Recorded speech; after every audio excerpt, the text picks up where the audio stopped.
একটা অঙ্ক আছে যে 9 to the power x minus 4 divided x to the power x minus 2 minus হচ্ছে 2 এর মান কত।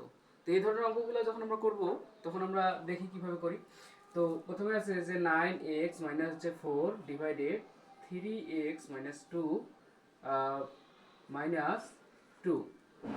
তো প্রথমে আমরা এই 9টাকে ভাঙায় নেব।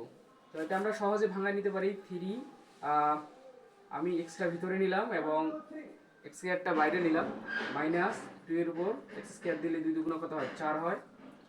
3x মাইনাস হচ্ছে 2 মাইনাস হচ্ছে কত 2। এখানে দেখি আমরা এটা a যদি ধরি এটা যদি b ধরি তাহলে a square minus b square সূত্র করতেছে। তাহলে a square minus b square সূত্র হচ্ছে a plus b into a minus b।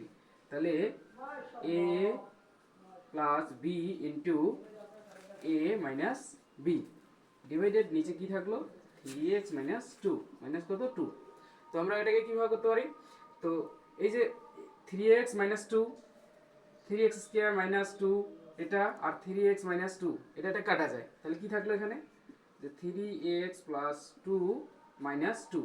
তাহলে এই 2 তো কাটা প্লাস মাইনাসে কাটা যায়, তাহলে কি থাকলো 3x। তো এটার অ্যান্সার হচ্ছে